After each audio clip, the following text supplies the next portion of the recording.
I never imagined hearing those words from my own son. You're just a burden, Mom. The Thanksgiving table went deadly silent. Forks paused midair, faces frozen in disbelief. My grandchildren's eyes grew wide, nervously shifting between their father and me. But Robert remained unmoved, his voice steady without a trace of remorse, as he went on. We're always having to check on you, drive you around, worry about your bills. When will you start thinking about how this affects us? Before we dive back in, let us know where you're tuning in from. If this story resonates with you, don't forget to hit that subscribe button because tomorrow, I've got something even more special lined up just for you. I never expected my own son to say it. You're just a burden, Mom. Thanksgiving dinner froze. My grandchildren looked confused, but David's voice didn't waver. We're always worrying about you, driving you places, paying your bills. When will you start thinking about us? I felt tears prick my eyes but kept calm. I placed my napkin down and quietly left the table. What David didn't know, what none of them knew, was that I carried bank statements showing a fortune worth millions. The burden they resented was a secret I kept close. My husband, Charles, and I started with nothing. We worked hard, living frugally while building a quiet fortune through patents and smart investments. When Charles died suddenly 15 years ago, I managed the growing portfolio alone. David was building his career. Claire was married and living out of state. At Charles's funeral, David told me, "Mom, you should sell this house. It's too much for you." I said no. This house held memories. I also owned a beach cottage no one in the family knew about. Over time, David's visits grew tense. When he showed me his new kitchen remodel, he bragged about their success while subtly highlighting my simple home and aging clothes. One day I overheard him say to Emily, "Mom's stubborn. She should move into assisted living." His attitude hurt. I was managing just fine. Calls from David became less about concern and more about control. My financial advisor, Henry, once joked, "You could buy David's house several times over." I didn't flaunt my wealth. Charles and I agreed money should never define us. When Claire needed a down payment or Ethan required braces, I helped quietly, never revealing the full truth. But David's demands and criticism grew. "Mom, your furniture is ancient. You need help. We worry about you." I replied calmly, "I'm fine." Thanksgiving approached, and David invited me with little warmth, even suggesting I consider a retirement community. I dressed carefully, carrying bank statements and a small gift check for the grandchildren's college funds. At David's grand home, his guests mingled as if it were a business event. Emily barely greeted me. David introduced me as Mom, never mentioning my career. Dinner was flawless but cold. David toasted business wins, not family. During dessert, Ethan asked for a new laptop. David refused, citing budget concerns despite his earlier boasts. I offered to help. David snapped, "We don't need your help, Mom." The room fell silent. David accused me of being irresponsible, living beyond my means, forcing them to care for me. "I never asked for your help," I said. "You will," he said bitterly, "when your savings run out." The word burden cut deep.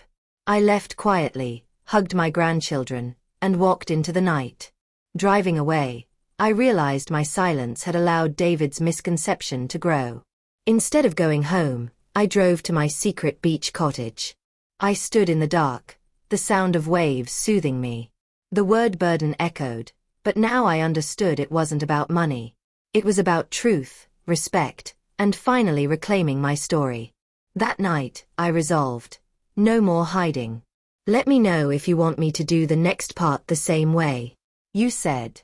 8 longer. ChatGPT said. Got it. Here's a longer version of part 1, still without gaps, and keeping it under 8,000 characters total. I never expected my own son to say it. You're just a burden, Mom. The words hung heavy in the air at Thanksgiving dinner. Forks paused midair, faces frozen in shock. My grandchildren's eyes widened, darting between their father and me, but David didn't flinch or show regret. We're always having to check on you, drive you places, worry about your bills. When will you start thinking about how this affects us?" Tears threatened, but I kept my composure. I placed my napkin beside my half-eaten turkey, thanked Emily for the meal, and quietly walked out into the cold November air. What David didn't know, what none of them knew, was that in my purse rested bank statements totaling 8 figures. The burden they resented was a fortune that could have changed their lives instantly, yet I said nothing. Sometimes silence speaks louder than money.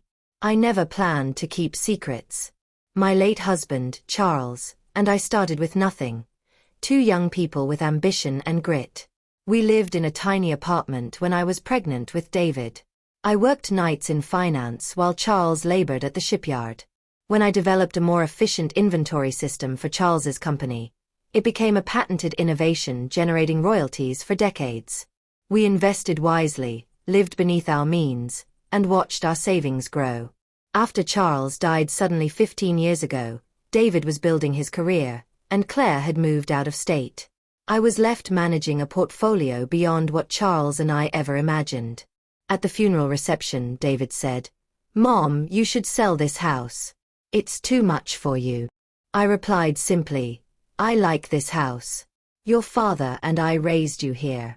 What I didn't say was that the mortgage had been paid off for years, and I owned 3 other properties outright, including a beachfront cottage no one in the family knew about. I had a small consulting role on boards and managed my investments quietly. David had always been ambitious, competitive like his father, but over time, the warmth drained from him, replaced by brittle pride. During a visit, he announced their kitchen remodel and boasted of their success. When I commented on the expense, he snapped, "Some of us are doing very well." He put me in another category. I could have mentioned my investments tripling in value, but instead, I smiled and asked to see the plans. Later, I overheard David telling Emily, "I don't understand why she lives like this when we could help her." Emily replied softly, "Maybe Mom's just being stubborn. She should be thinking about assisted living, not rattling around in that old house," David muttered. The assumption stung. His aging mother was a liability he resented. Visits grew less frequent, replaced by calls filled with questions that felt more like checklists than concern. Meanwhile, my portfolio grew. Henry, my financial advisor and Charles's oldest friend, often shook his head in disbelief at my wealth. "You could buy your son's house several times over," he said. I replied, "Money reveals character, not builds it." I had nearly told them many times, especially when Claire struggled to make a down payment or Ethan needed braces. But I held back, fearing the truth would change our relationships forever. Instead, I helped quietly. College funds for the grandchildren, lucky investment tips for Claire, small things that wouldn't reveal the full picture. David's frustrations increased as his expenses mounted. Private school, renovations, Emily's business. He barely hid his disapproval when he saw my simple home. "This furniture is ancient," he said. "It's comfortable," I replied. "No shame in accepting help," he insisted. "I have a handyman," I said. "A handyman," he scoffed. As Thanksgiving approached that year, tension simmered. David invited me with barely disguised obligation. "Maybe look at these brochures for a retirement community," he suggested. I felt anger but held it down. I dressed carefully, carrying bank statements not to flaunt but to remind myself of the truth, and tucked a check for the grandchildren's college funds into my purse. At David's sprawling house, the grand entryway impressed but lacked warmth. Emily barely greeted me. David introduced me simply as "Mom," omitting my career achievements. Dinner was a business affair, full of toasts to successes and contracts, not family. The children chatted happily, oblivious to the tension. When Ethan asked for a new laptop, David refused, citing budget concerns. I offered to help. "We don't need your help, Mom," David snapped sharply. The word burden hung in the air again. He accused me of being irresponsible and dependent, forcing them to worry and care for me. I didn't say a word about the millions in my purse. Instead, I thanked Emily, hugged my grandchildren, and left into the cold night. Driving away, I realized I had protected David from the truth only to become the burden he feared. I didn't go home. Instead, I drove to my secret beach cottage where I stood in the dark, listening to waves crash. The word burden tasted bitter, but I understood it was never about money. It was about truth, respect, and finally living authentically. That night, I resolved no more hiding. The morning after Thanksgiving, my phone buzzed with an urgent call from Henry, my financial advisor. "Eleanor, I need to see you as soon as possible." His usually calm voice carried a tension I hadn't heard before. When I arrived at his downtown office, he explained that David had been contacting the trust company managing my estate. He'd raised questions about my mental capacity and was exploring whether the conditions I'd set on the inheritance might be challenged as undue influence or evidence of diminished capacity. It was a blow. I thought we were making progress, yet here was David trying to undermine my wishes behind my back. I sat quietly absorbing the news, the sting of betrayal cutting deeper than I expected. Henry assured me the legal grounds were solid, the trusts were irrevocable, and the conditions were reasonable and aligned with my values. But the fact that David was pursuing this at all meant the road to reconciliation was more complicated than I'd hoped. That evening, Claire flew in from Minnesota without warning. She wrapped me in a hug and sat me down on the balcony of my condo. "Mom, this isn't just a misunderstanding," she said seriously.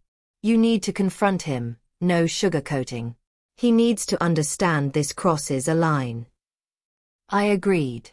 The next morning, I texted David, asking to meet at the Peninsula Park Tea Garden, a peaceful spot from his childhood. He hesitated but finally agreed. When David arrived, his demeanor was guarded, his business suit a stark contrast to the casual surroundings. I got straight to the point. "David, I know you contacted Marcus at Pinnacle Trust about challenging my estate plan. Why would you go behind my back?" David's face flushed red. "I was trying to understand my options," he said defensively. "Those conditions, they feel controlling, like punishment. I just wanted to protect my family's interests." I replied firmly, "You mean your access to money you didn't earn, and have no inherent right to? Expectations aren't entitlements." The silence stretched long. David admitted he was still processing the truth, the fortune, the conditions, and his feelings of anger and betrayal. "It's complicated," he said quietly. Maybe a little revenge too. I was embarrassed for all those years worrying about you while you had millions I didn't know about." I told him, actions have consequences.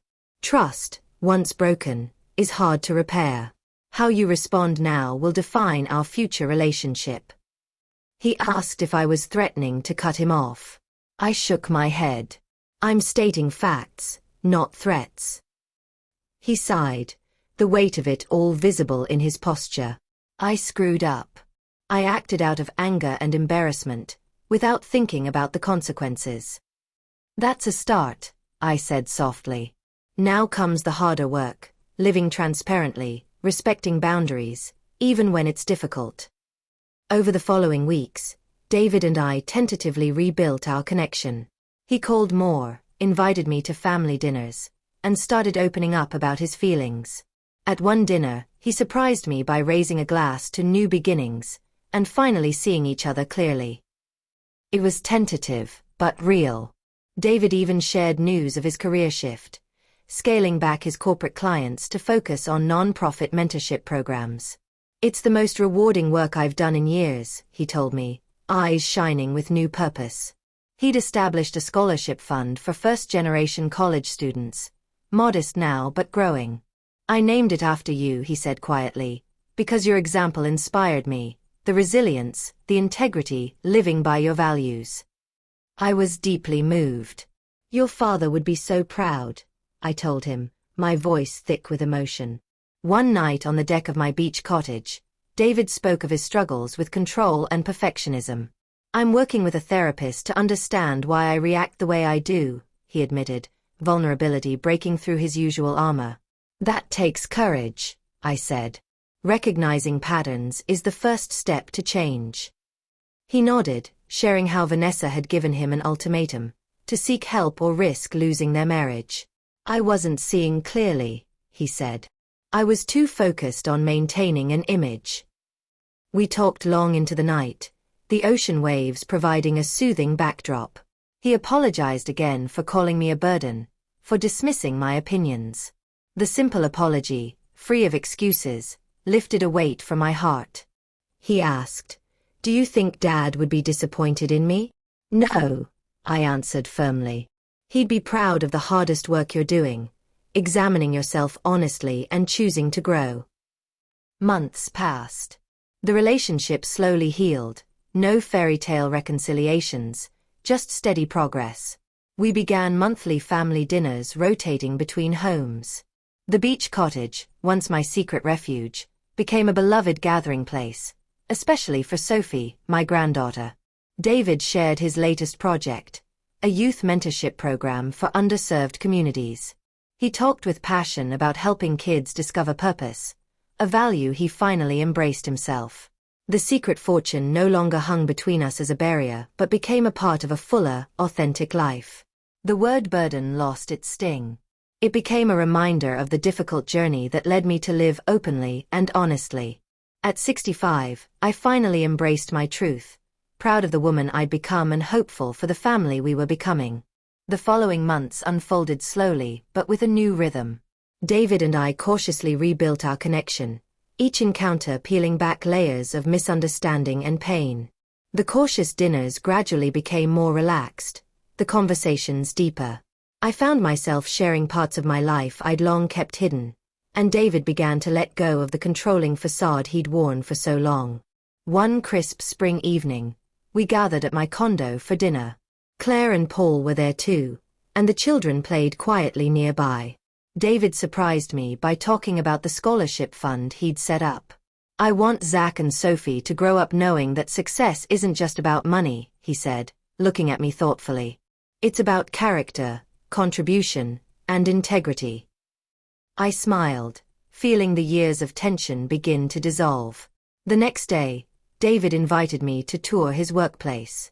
It was a non-profit focused on youth mentorship, the very program he had described. Seeing him in this new role, passionate and purposeful, was a revelation. He introduced me to his colleagues, proudly showing me the impact they were making. It was a far cry from the corporate executive I had once known. Our conversations grew more frequent and honest. David began to share his struggles in therapy, his need for control, the fears beneath his anger. I listened, offering support without judgment. For the first time, I saw him not as my son to manage, but as a whole person grappling with his own complexities. Meanwhile, I made changes in my own life. I embraced the condo fully, decorating it with pieces that reflected my taste and comfort. I reconnected with friends and pursued volunteer work at the community center. The secret fortune no longer felt like a weight, but a tool to create meaningful experiences. One weekend, I invited the whole family to the beach cottage. It was the first time David, Vanessa, and the children visited the place I had once kept secret. Watching Sophie run on the sand, Zach exploring the tide pools, and David standing quietly by the fireplace, I felt a quiet satisfaction. This was more than a home. It was a symbol of our new beginning. That evening, as we sat around the driftwood dining table, the conversation flowed easily. David toasted to honesty and growth, and I raised my glass with a smile. "To clarity," I said, feeling a deep sense of peace. But progress was not without its setbacks. Old habits and tensions sometimes resurfaced. There were moments when David's old defensive posture returned, when frustration flickered in his eyes. We learned to acknowledge these moments and move past them, understanding that healing was a journey, not a destination. One afternoon, David and I sat on the deck watching the waves crash below. He turned to me with quiet resolve. "Mom, I want to thank you. For your patience, your honesty, and for not giving up on me." His voice was steady, free from the arrogance that once shadowed our conversations. "I'm proud of you, David," I replied softly. "We both have grown." The next big step came when David suggested including me more fully in family decisions. He invited me to participate in planning Sophie's birthday and even asked for my advice on renovations he wanted for their new home.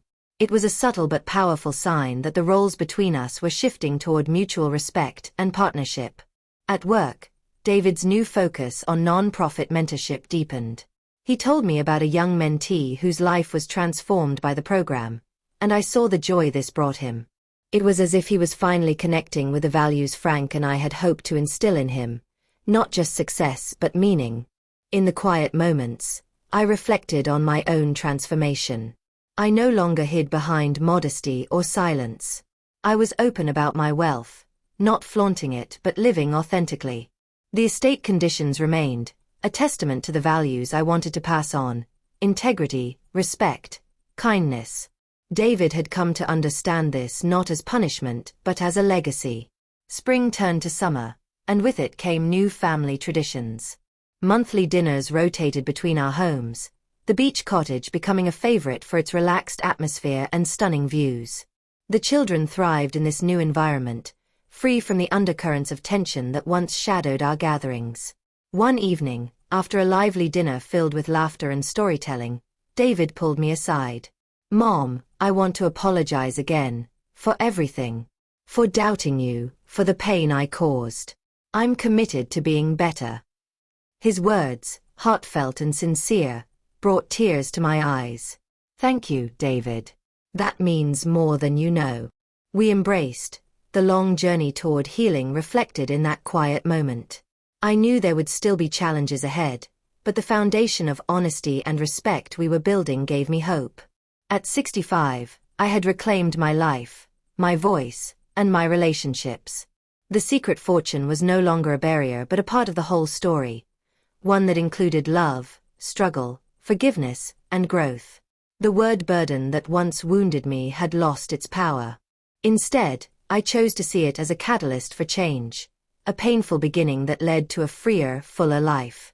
And as I looked toward the future, I felt ready to live authentically, to love fully, and to embrace whatever came next with courage and grace. Months passed, and the delicate progress between David and me continued, marked by small victories and occasional setbacks. Our conversations grew more open, and the walls of misunderstanding slowly crumbled. We still had work to do, but there was now a foundation of honesty to build upon. David began inviting me into aspects of his life that had previously been off-limits. He asked for my advice on career decisions and confided in me about the challenges of balancing work, family, and therapy. I was surprised and grateful for his willingness to be vulnerable. One afternoon, he brought Zach and Sophie to visit my condo. The kids were excited to explore the rooftop garden I'd cultivated, with colorful pots of herbs and flowers brightening the space. Sophie proudly showed me sketches she'd made inspired by the city skyline, and Zach talked about his latest science project. Watching them, I felt a deep sense of belonging and hope for the future. David and Vanessa, despite their own tensions, were making efforts to co-parent in a more united way. I admired Vanessa's quiet strength and saw the love she had for the children. Though her relationship with me remained cautious, there were moments of warmth and understanding. At work, I continued my volunteer efforts at the community center and served on the boards of several companies. I no longer hid this part of my life but embraced it fully, recognizing it as a vital expression of who I was. Then came a turning point. David called one morning with unexpected news. "Mom, I'm thinking about stepping back from corporate consulting to focus full-time on non-profit work. The mentorship program means more to me than I realized." His voice held a new passion, one I hadn't heard before. "I'm proud of you, David," I said sincerely. "Following your values is the greatest success." We discussed the financial implications, and he assured me that he and Vanessa had plans to downsize their home, simplifying their lifestyle. It was clear he was reevaluating what truly mattered. Later that week, David shared that he'd established a modest scholarship fund for first-generation college students, naming it after me. "Your example inspired me, the resilience, the integrity, living your values," he said quietly. Tears welled in my eyes. "That means more than you know," I whispered. Our family gatherings began to feel less like performances and more like genuine celebrations of connection. We laughed, shared stories, and created new memories in spaces that reflected our true selves. My condo, the beach cottage, and even David's more modest new home. Still, healing was a process. There were moments when old wounds surfaced, tensions around finances, disagreements about care and independence, but we learned to navigate them with patience and respect. One evening, David and I sat on the deck of the beach cottage, watching the sun dip below the horizon. "Mom," he said thoughtfully, "I never realized how much my need to control was tied to fear. Fear of losing what I thought I deserved, fear of being powerless." "That's honest," I replied. "Understanding fear is the first step to letting it go." He nodded, a quiet determination in his eyes. "I'm learning to trust. Not just you but myself." We talked long into the night, the rhythmic sound of waves a soothing backdrop to our new openness. As spring blossomed, our family's bond deepened. Monthly dinners continued, and the children thrived in this atmosphere of honesty and love. Sophie's art flourished, inspired by visits to the beach cottage and the city's vibrant life. Zach's curiosity and passion for science brought joy to all of us. David's journey was far from over. Therapy revealed new layers of his struggles, but he faced them with courage. He became more present, less defensive, and increasingly open to seeing me, and himself, without judgment. I, too, grew stronger in setting boundaries, speaking my truth without fear of alienation. The years of living behind facades gave way to a life of authenticity. One evening, during a family dinner, David surprised us all. "I'm going to propose to Vanessa again," he announced. "We've had our struggles, but I want to start fresh, with honesty and respect." The room filled with warmth and applause. It was a testament to the healing we'd all experienced. As I prepared for bed that night, I looked in the mirror. The silver in my hair caught the moonlight, my eyes reflecting a woman who had weathered storms and emerged stronger. The fortune I'd kept secret was now woven into the fabric of a life lived fully and truthfully. The word burden no longer haunted me. Instead, I held on to the lessons it had taught, about strength, dignity, and the power of living one's truth. At 65, I was not just a mother or a widow or a wealthy woman. I was Eleanor, whole and authentic, ready to face whatever the future held with grace and courage. The weeks that followed brought steady progress in my relationship with David. Though the past wounds hadn't fully healed, the space between us was no longer defined by resentment or misunderstanding. Instead, it was marked by effort, vulnerability, and a growing mutual respect. David continued his therapy with dedication, confronting the fears and insecurities that had long driven his controlling behavior. He shared his insights with me openly, no longer hiding behind defensiveness.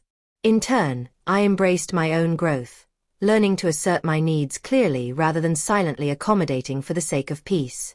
One Sunday, we hosted a family dinner at the beach cottage, the first of many new traditions. The children ran barefoot along the shore, their laughter mingling with the sound of waves. Vanessa prepared a delicious meal, and for once, the atmosphere was light and unguarded. David raised his glass in a toast, to family, to honesty, and to new beginnings. I echoed his words with a smile, feeling the truth in them. Over time, David's commitment to his non-profit work deepened. He found fulfillment mentoring young people, helping them discover paths to success beyond material wealth. Watching him thrive in this new role was one of the greatest joys of my life. Financially, the changes I had made, selling the ranch house, downsizing to the condo, allowed me to live fully on my terms. The fortune I'd quietly amassed was no longer a secret burden but a source of empowerment. The estate conditions remained, not as chains but as reminders of the values I hoped to pass on: integrity, kindness, and respect for others. Our family dinners became less formal and more spontaneous. We celebrated birthdays, holidays, and everyday moments with laughter and warmth. The children blossomed in this environment, free from the tension that had once hung over our gatherings. David and Vanessa's relationship grew stronger, marked by greater communication and understanding. Their decision to downsize reflected a shared commitment to simplicity and meaning over status. The home they chose was smaller but filled with love, a place where Zach and Sophie felt secure and cherished. One spring evening, as I sat on the balcony watching the city lights twinkle below, David joined me. "Mom," he said softly, "I want to thank you again. For your patience, your honesty, and for never giving up on me." His voice held a sincerity that moved me deeply.